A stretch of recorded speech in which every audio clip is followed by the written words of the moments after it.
Yeah, so we are moving to the arcade. We're doing Esports League with 16 teams. Okay. We are looking for franchises again.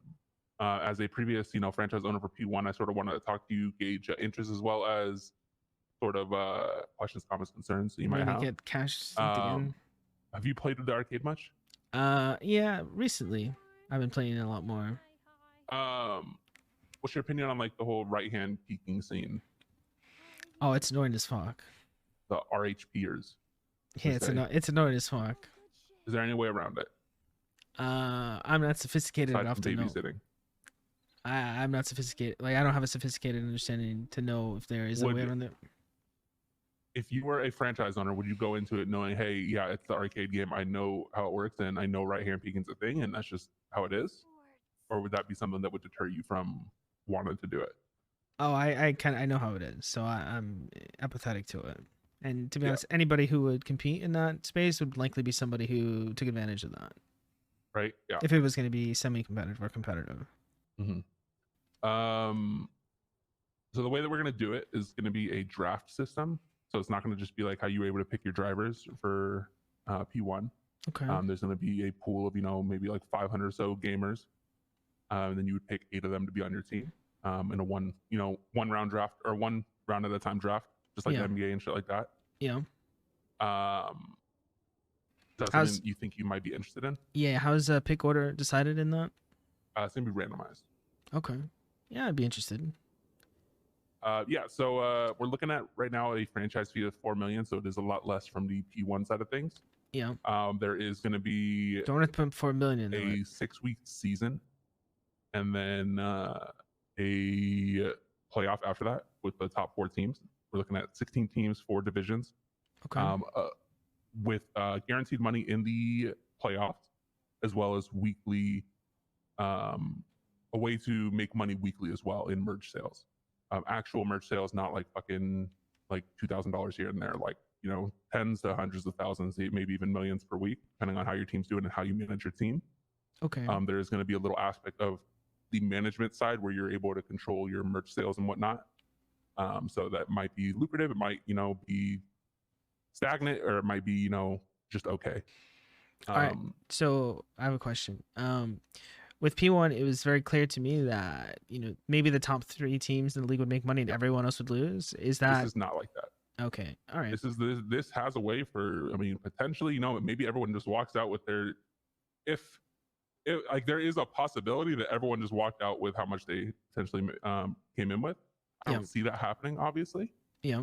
But there is a way to make money. There's a way to make your money potentially back. There's also a way to, maybe mitigate some of the costs. Okay. So it's not going to be like the P1 where it's like you have to win or you're done. Each week, depending on how your match goes, if it's a win, if it's a loss, the point spread, that's all going to determine how many you're going to be able to, gain and lose fans with each match. Okay. Depending on how you do, you're going to be able to build your fan base, and your fans will potentially be willing to buy merch. So there's going to be a whole way to go about it. Oh my God, we know all the good people. It's similar, but better than the model we have with P1. Okay, so I guess one of the biggest obstacles with P1 was being able to get everything sort of set up inside of the city. Yeah, that's the great thing about this. There's not really like there's some things that I think would be great to be implemented into the arcade game. Yeah. But they don't have to be. Like we can the form, like pretty much all the work that's being done is the format of the league. Mm-hmm. And that's something I'm able to handle. I don't really need anybody to do that. So like if I really wanted to, without having everything polished to the T of the concept, I can go tomorrow. You know what I mean? Okay. And that would just be off of you running games inside the arcade and keeping track of who's winning, who's losing. Yeah. Are there plans to do things similar to the P1 fire suits, like have uniforms and clothes and stuff? That's a possibility, but that's not anything like, yeah, like that's something that will require other shit, which I'm not opposed to, but I wouldn't want to wait until that shit was done. You know what I mean? Okay, yeah, that's fair. I think if we just had like a fucking suit that had like team colors and shit, even without logos and shit, I think that would be the best. Okay. What is your timeline then at this point? right now I'm in the stage of trying to gauge and trying to see interest. I'd say that probably is going to last about a week. Okay. And then go from there. I'd like to, I'd like to get started like sometime in March. In a perfect world, Oh, okay. perfect world, sometime in March. So in a world where I was to sell sponsorship on behalf of my team, is there like anything inside of this whole shebang where these sponsors would have presence, or am I just doing that like on social media and stuff?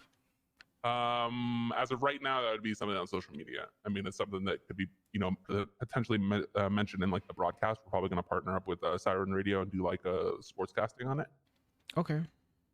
So people that aren't at the arena can listen in. Okay. Oh, that'd be cool. Yeah.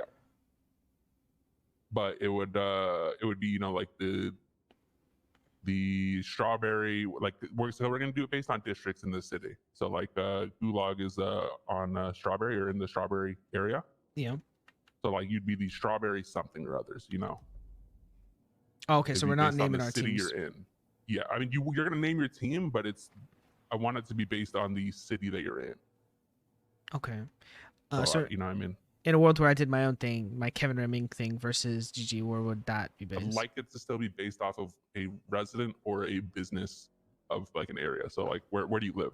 Vinewood. Yeah, so I mean there's a Vinewood team. I mean that's a possibility, like Vinewood something or other. Okay. I'd like it to be based on the cities. I think that he's shooting people outside. He's probably shooting a movie, but yeah, just make sure he's okay.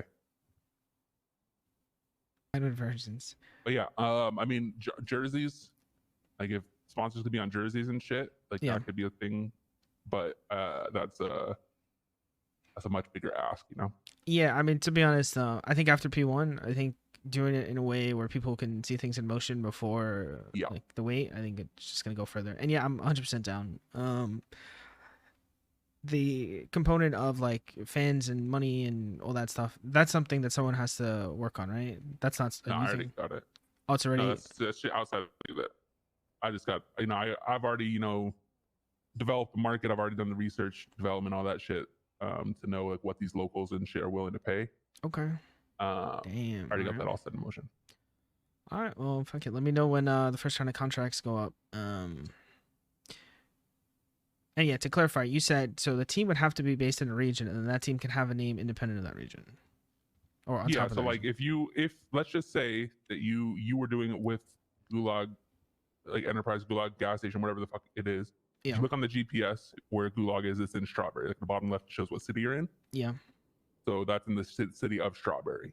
Now, if you were on Forum, that's in Chamberlain Hills. If you were on Grove, that's in Davis. So like, it would be like the Strawberry Warriors or some shit. You know what I mean? Like it would be the city and then the name of the team. Okay, I see. All right. Yeah. Also, there's some people that are built kind of differently. I don't know how much of that is going to affect competitive integrity. Is that like a thing that anyone's concerned with or thinking about? True. I don't know if we're gonna have to. We're gonna have to talk to. I'm gonna have to talk to HR about that. Okay. You talking about like a Gazpacho or a Francis? Yeah, Spacci, a Francis. I got this guy Ralphie. People is what you're saying. I mean, I don't really know what that looks like inside of the arcade, so I don't want to say one way or the other. I just I know it might be a concern for some people. You don't like little people. I mean, they're big people too, right? What, fat people? You don't like fat people either. Listen, I don't think it's fair that everybody. If I wanted to get Bjorn on my team, right, and everybody just bullied him because of his dimensions. Oh my god, are you hearing this? I'm hearing this. He is a fucking battle Are you ready saying tank. Bjorn? What the hell? He is a what's his class? I'm just curious. I don't feel any way about We're talking about esports. It's gonna be a bunch of fucking gamers. I don't know what you're expecting. They're all gonna be fat.